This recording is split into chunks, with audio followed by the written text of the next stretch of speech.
늘 강건하리라.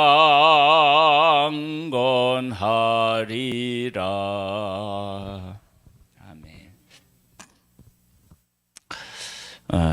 오늘은 창세기 36장으로 에서와 그 후손들에 대한 족보에 대한 이야기입니다. 하나님께서는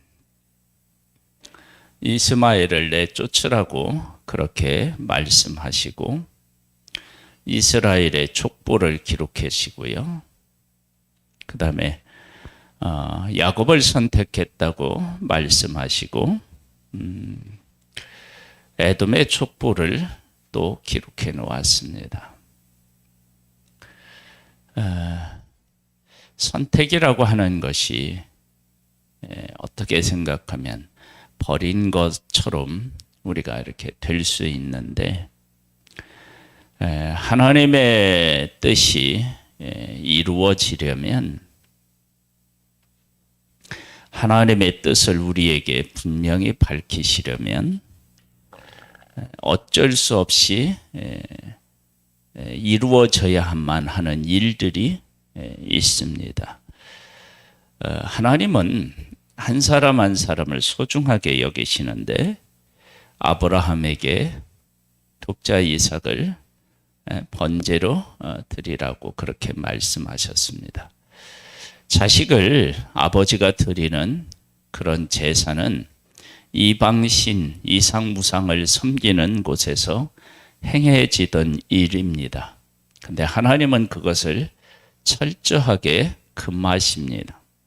그럼에도 불구하고 하나님이 그 일을 하셨다라고 하는 것은 나중에 하나님께서 독생자 예수 그리스도를 이 땅에 보내실 그것을 우리들에게 분명히 보여주고 계신 것이죠.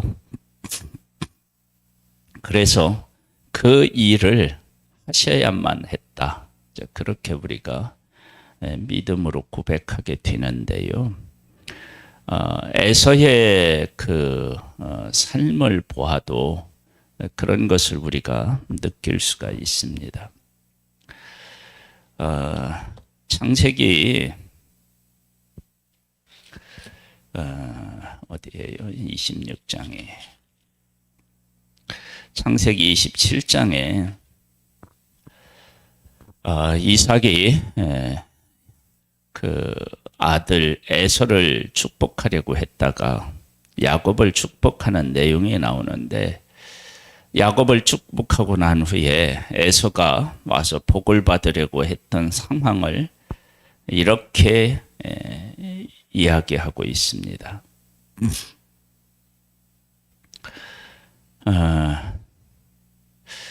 이삭이 야곱에게 축복하기를 마침에 야곱이 그의 아버지 이삭 앞에서 나가자 그 형 에서가 사냥하여 돌아온지라 그가 별미를 만들어 아버지에게로 가지고 가서 이르되 아버지여 일어나서 아들이 사냥한 고기를 잡수시고 마음껏 내게 축복하소서. 그의 아버지가 이삭이 그에게 이르되 아버지 이삭이 그에게 이르되 너는 누구냐? 그가 대답하되 나는 아버지의 아들 곧 아버지의 맏아들 에서로소이다. 이삭이 심히 크게 떨며 이르되 그러면 사냥한 고기를 내게 가져온 자가 누구냐? 네가 오기 전에 내가 다 먹고 그를 위하여 축복하였은즉 그가 반드시 복을 받을 것이니라. 에서가 그의 아버지의 말을 듣고 소리질러 슬피 울며 아버지에게 이르되 내 아버지여 내게 축복하소서. 내게도 그리하소서. 이삭이 이르되 네 아우가 와서 속여 네 복것을 빼앗았도다. 에서가 이르되 그의 이름을 야곱이라 함이 합당하지 아니하니이까 그가 나를 속임이 이것이 두 번째니이다. 전에는 나의 장자 명분을 빼앗고 이제는 내 복을 빼앗았나이다. 또 이르되 아버지께서 나를 위하여 필복을 남기지 아니하셨나이까. 이삭이 에서에게 대답하여 이르되 내가 그를 너의 주로 세우고 그의 모든 형제를 내가 그에게 총으로 주었으며 곡식과 포도주를 그에게 주었으며 내 아들아 내가 네게 무엇을 할 수 있으랴.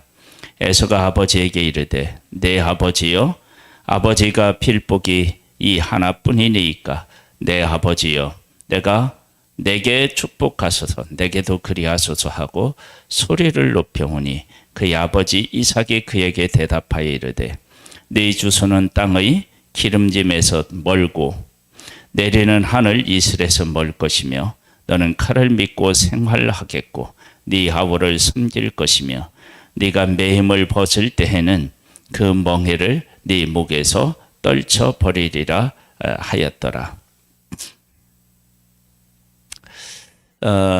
이 일은 그 에서와 야곱에게 큰 사건이었으면 틀림이 없는데 그렇게 복을 받지 못할 것 같았던 에서는 사실은 그렇지 않았습니다. 에서가 어쩌면 야곱보다 더 거부였을지 모르겠습니다. 그 에서에 대한 족보를 창세기 36장에 기록하고 있는데 보겠습니다. 에서 곧 에돔의 족보는 이러하니라. 에서가 가나안 여인 중 헷 족속 엘론의 딸 아다와 히히 족속의 시브온의 딸 아나의 딸 오홀리바마를 자기 아내로 맞이하고 또 이스마엘의 딸 느바숫의 아이 바스맛을 맞이하였더니 아다는 엘리바스를 에서에게 낳았고 바스맛은 누헤를 낳았고 오홀리바마는 여우수와 얄람과 고라를 낳았으니 이들은 에서의 아들들이요 가나안 땅에서 그에게 태어난 자들이더라. 에서가 자기 아내들과 자기의 자녀들과 자기 집의 모든 사람과 자기 가축과 자기의 모든 짐승과 자기가 가나안 땅에서 모은 모든 재물을 이끌고 그의 동생 야곱을 떠나 다른 곳으로 갔으니 두 사람의 소유가 풍부하여 함께 거주할 수 없음이러라. 그들이 거주하는 땅이 그들의 가축으로 말미암아 그들을 용납할 수 없었더라. 이에 에서 곧 에돔이 세일산에 거주하니라. 사실은 누가 떠나야 되느냐면 야곱이 떠나야죠. 왜? 에서는 그곳을 떠나지 않고 그곳에서 쭉 자리 잡고 살았던 사람이고 야곱은 외삼촌 라반의 집에 갔다 20년 후에 돌아온 사람이에요. 그래서 지금 이 상황으로 보면 굴러온 들이 박힌 둘을 빼버리는 형국이 된 거예요.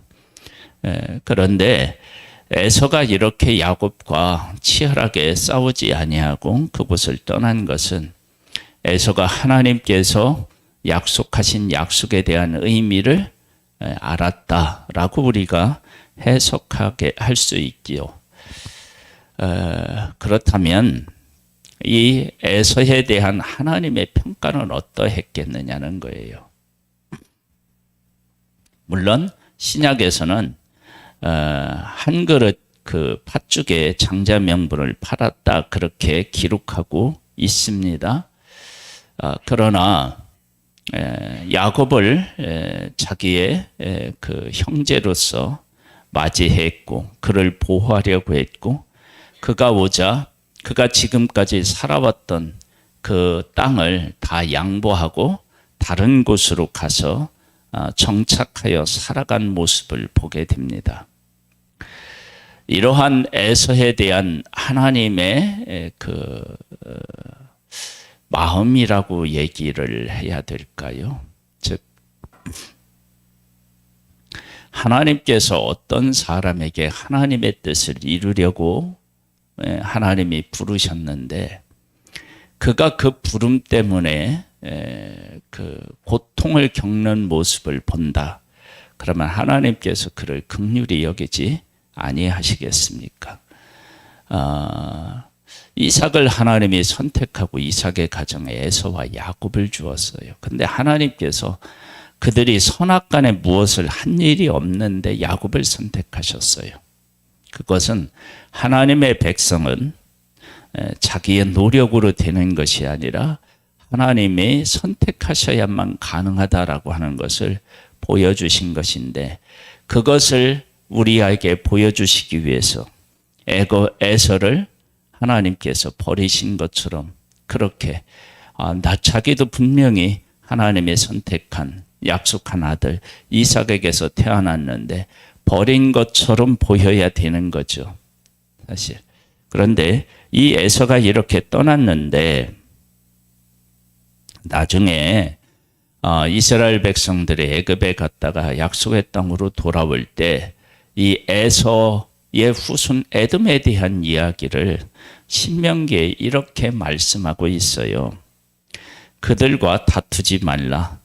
그들의 땅은 한 발자국도 너희에게 주지 아니하리니 이는 내가 세일산을 에서에게 기업으로 주었습니다. 그러니까 하나님께서 그 땅을 기업으로 주셨다. 그렇게 말씀하셨습니다. 그 땅은 한 발자국도 이스라엘에게 주지 않겠다라고 말씀하신 것입니다. 그것을 보면 이 에서와 그 후손이 그 긴 세월이 흘렀는데도 터전으로 잡고 있었던 그 땅에서 살아가고 있었음을 우리가 알 수 있습니다. 성경에는 여러 가지 궁금증이 있어요. 어떤 분들은 베드로를 만나서 물 위에 걸었을 때 어떤 기분이었느냐 그걸 물어보고 싶다고 하는 분도 있고요. 그런데 이 에서에 대해서 하나님께서 이렇게 관심을 갖고 성경에도 그의 후손에 대해서 기록하고 계시는데 이 에서에 대한 하나님의 뜻을 한번 정말로 들어보고 싶은 마음이 있는 거예요. 분명히 하나님이 약속하신 이삭의 아들이고 자기가 뱃속에 있을 때 하나님이 선택하셨다 그랬는데 그 하나님의 뜻 그리고 나중에 이 에서가 이렇게 떠나면서 왜 떠났을까? 그리고 이 에서가 전에 야곱과 싸워서 서로 막 장자의 명분 때문에 그렇고 장자의 복을 받기 위해서 그렇게 치열하게 싸웠던 그때를 희상해 보면 어떤 생각이 들까? 이런 문제에 대해서 좀 얘기를 나눠보고 싶은 생각이 듭니다. 그러니까 이 에서의 삶은 우리가 간단하게 버림을 받았다라고 하기에는 참 가슴 아프겠죠. 그렇게 되면. 근데 하나님께서 이렇게 말씀하시고요. 계속해서 이렇게 말씀하셔요. 세일산에 있는 에돔 족속의 조상 에서의 족보는 이러하고 그 자손의 이름은 이러하니라. 에서의 아내 아다의 아들은 엘리바스요. 에서의 아내 바스맛의 아들은 루후렐이며 엘리바스의 아들들은 대만과 오말과 스보와 가담과 그나스요. 에서의 아들 엘리바스의 첩 딥나는 아말렉을 엘리바스에게 낳았으니 이들은 에서의 아내 아다의 자손이며 루의 아들은 나핫과 세라와 삼마와 미사니 이들은 에서의 아내 바스바스의 자손이며 시몬의 손녀 아다의 딸 에서의 아내 오홀리바마의 아들들은 이러하니 그는 여호수와 얄람과 고라를 에서에게 낳았더라. 에서의 자손 중 족장은 이러하니라. 에서의 장자 엘리바스의 자손에서는 대만 족장, 오말 족장, 스보 족장, 그나스 족장, 고라 족장, 가담 족장, 아말렉 족장이니 이들은 에돔 땅에 있는 엘리바스의 족장들이요 이들은 아다의 자손이며 에서의 아들 루레의 자손으로는 나핫 족장, 세라 족장, 삼마 족장, 미사 족장이니 이들은 에돔 땅에 있는 루레의 족장들이요 이들은 에서의 아내 바스맛의 자손이며 에서의 아내 오홀리바마의 아들들은 여우소 족장, 얄람 족장, 고라 족장이니 이들은 아나의 아딸이요 에서의 아내인 오홀리바마로 말미암아 나온 족장들이라. 에서 곧 에돔의 자손으로서 족장된 자들이 이러하였더라. 그렇게 해서 에서와 그 후손이 얼마나 번성했는지를 이렇게 잘 말씀하고 있습니다. 그 다음에는 이제 호리 족속에 대한 이야기가 기록되어 있는데, 하나님께서는 지금 한번 읽어볼까요? 그 땅의 주민 호리 족속 세일의 자손은 로단과 소발과 시몬과 아나와 디순과 에셀과 디산이니, 이들은 에돔 땅에 있는 세일의 자손 중 호리 족속의 족장들이요, 로단의 자녀는 호리와 헤맘과 로단과 누이 딥나요, 소발의 자녀는 알완과 마스핫과 에발과 스보와 오남이요, 시본의 자손은 아야와 아나며, 이 아나는 그 아버지 시몬의 나귀를 칠 때 나귀에서 온천을 발견하였고, 아나의 자손은 디손과 올리바마니, 오홀리바마는 아나의 딸이며, 디손의 자녀는 햄담과 에스반과 이드란과 그란이요, 에셀의 아들은 빌한과 사하완과 아간이요, 다산의 자녀는 우스와 아란이니, 호리 족속의 족장은 곧 로단 족장과 소발 족장과 시므온 족장과 아나 족장, 그리고 디손 족장, 에셀 족장, 디산 족장이니, 이들은 그들의 족속들에 따라 세일 땅에 있는 호리 족속의 족장들이었더라. 호리 족속에 대해서 기록하고 있는데, 이 호리 족속에 대한 것을 우리가 어떻게 해석해야 되느냐? 그러면 이 포커스에 보면 하나님께서 온 세상을 다 통치하시고 다스리시는 분이시다, 그것을 이제 말씀하고 있다 그러는데, 우리가 이제 이것을 어떻게 해석해야 되냐면, 위에 있는 에서의 족보에 대한 것을 통해서 해석해 보면 돼요. 즉, 하나님께서 지금 이 상황에서 관심을 두지 않아도 되는 그런 족보에 대한 기록을 하고 있어요. 근데 그 위에 에서를 기록하고 있어요. 이것은 하나님께서 이삭의 아들인 에서에 대한 관심이 그만큼 많다. 그러니까 에서의 족보로도 부족해서 기록하지 않아도 되는 족보까지도 다 기록해 놓는다라고 하는 것은 에서에 대한 관심이 그만큼 많다라고 하는 것을 우리에게 잘 보여주고 있다. 그래서 에서에 대한 하나님의 의도와 뜻에 대해서 더 관심이 간다. 저는 그렇게 생각되어집니다. 31절에 보면, 이스라엘 자손을 다스리는 왕이 있기 전에 에돔 땅을 다스린 왕들은 이러하니라. 보울의 아들 벨라가 에돔 왕이 되었으니 그 도성의 이름은 딘하바요 하며, 벨라가 죽고 보스라와 보스라 사람 세라의 아들 요바밥이 그를 대신하여 왕이 되었고, 요밥이 죽고 대만 족속의 땅의 후삼이 그를 대신하는 왕이 되었고, 후삼이 죽고 부다세의 아들 모압들에서 미디안 족속을 친 하닷이 그를 대신하는 왕이 되었으니 그 도성 이름은 아윗이며, 하닷이 죽고 마스레가 삼나가 그를 대신한 왕이 되었고, 삼나가 죽고 유브라데 강변 르호봇의 사울이 그를 대신하여 왕이 되었고, 사울이 죽고 악보리 아들 바알 하난이 그를 대신하여 왕이 되었고, 악보리 아들 바알 하난이 죽고 하달이 그를 대신하여 왕이 되었으니 그 도성 이름은 바후며, 그의 아내의 이름은 무헤다벨이니 마드레스의 딸이요 마세합의 손녀더라. 에서에게서 나온 족장들의 이름은 그 종족과 거처와 이름을 따라 나누면 이러하니라. 딥나 족장, 알와 족장, 여대 족장, 오홀리바마 족장, 엘라 족장, 비논 족장, 그나스 족장, 대만 족장, 밉살 족장, 마띠엘 족장, 이람 족장이니라. 이들은 그 구역과 거처를 따라 에돔 족장들이며 에돔 족속의 조상은 에서더라. 다시 에서에 대한 이야기가 나오고 있습니다. 그리고 또 뭐라고 나오느냐면요, 이스라엘 자손을 이스라엘 자손을 다스리는 왕이 있기 전에 에돔 땅에는 다스리는 왕들이 이러하니라. 그래서 하나님께서 이 에서를 이렇게 놓고 그 중간에 다른 사람들에 대한 이야기를 집어넣으면서 에서라고 하는 사람이 그 어떤 사람보다도 관심이 있다. 왜?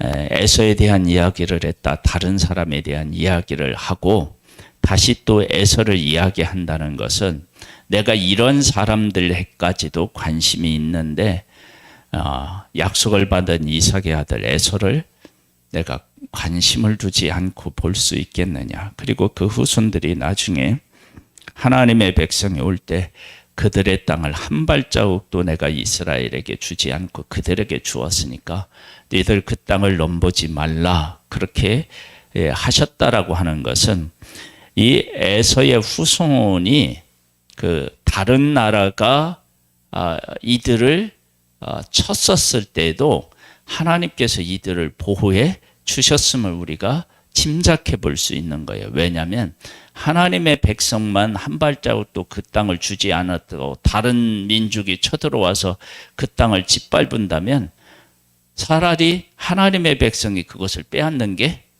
낫겠죠. 그러니까 하나님께서 에서의 후손에 대하여 어떠한 마음을 갖고 계신지를 우리가 알 수 있습니다. 오늘 말씀을 정리해 보면 이렇습니다. 하나님께서는 이삭에게 쌍둥이 아들 에서와 야곱을 주셨는데 그들이 태중에 있을 때 야곱을 선택하고 에서를 미워하여 버렸다라고 하셨는데 그렇게 생각하면 에서 입장에서 보면은 참 억울하기 그지없습니다. 내가 뭐 어떻게 했다고. 그런데 신약에 와서 보면 하나님께서는 하나님의 백성을 하나님이 친히 어떻게 하시냐면 선택하십니다. 그 신이 선택하신다는 것을 약속을 받은 이삭의 두 아들을 모태에서 선택해서 한 명은 버리고 한 명은 하나님께서 선택하셨다라고 하는 것만큼 선택을 잘 설명할 수 있는 것은 사실은 없어요. 그렇게 하나님이 야곱을 선택하고 에서를 버리셨기 때문에 에서가 겪은 고통은 사실은 엄청났다고 볼 수 있습니다. 지금으로 말하면 이러한 것들을 그 정신적인 병에 이를 수도 있는 그런 상태인 거죠. 그런데 하나님께서는 그와 그 후손에 대한 관심을 가지시는 것을 볼 수 있고 또 에서와 야곱이 또 이렇게 화해하는 것, 그 다음에 이 에서가 약속의 땅을 다 동생에게 하고 자기가 가야 할 곳으로 갔던 이런 모습들을 보면 이것은 우리가 봐도 이 에서가 참 괜찮은 사람이다라고 하는 생각이 드는데 하나님께서는 이를 어떻게 귀하게 보시지 않을까라고 하는 생각이 사실은 듭니다. 그리고 다시 한번 이야기하는데 그 땅은 에서에게 기업으로 주었고 세일산은요 이스라엘 백성에게 한 발자국도 주지 않았다. 이 말씀은 다른 민족으로부터 공격을 받았을 때도 하나님께서 이들을 보호하셨음을 알 수 있습니다. 하나님의 뜻을 깨달아 알고 그 뜻에 순종하는 그런 사람들을 하나님은 헌시짝 버리듯이 버리지 아니하실 것입니다. 여러분, 우리의 삶에도 하나님께서 어떤 뜻을 이루시기 위해서 우리가 겪어야 하는 고통들이 분명히 있을 수 있습니다. 그런데 그 고통을 겪는 것은 우리를 버리신 것이 아니라 하나님의 뜻을 이루시기 위한 것이다. 그것을 우리가 깨달아 알고 그 뜻대로 고난을 당한다면 하나님께서 그 고난에 대해서 귀히 여기실 것입니다. 하나님 아버지, 오늘도 귀한 시간을 우리에게 허락하여 주셔서 하나님의 말씀 앞에 설 수 있게 해주셔서 감사합니다. 하나님의 말씀 안에서 하나님의 뜻을 바르게 깨달아 알고 그 뜻 안에 살아서 하나님의 귀한 뜻이 성취되는 아름다운 역사를 경험할 수 있게 되기를 원하옵고, 그렇게 함으로 하나님의 뜻이 이루어질 때 우리도 그 영광 가운데 있기를 또한 소망합니다. 하나님의 성령으로 우리와 함께해 주시옵소서. 예수님의 이름으로 기도드립니다. 아멘. 하늘에 계신 우리 아버지여, 이름이 거룩히 여김을 받으시오며 나라에 임하옵시며 뜻이 하늘에서 이룬 것 같이 땅에서도 이루어지리이다. 오늘날 우리에게 일용할 양식을 주옵시고 우리가 우리에게 죄 지은 자를 사하여 준 것 같이 우리 죄를 사하여 주옵시고 우리를 시험에 들게 하지 마옵시고 다만 악에서 구하옵소서. 대개 나라와 권세와 영광이 아버지께 영원히 있사옵나이다. 아멘.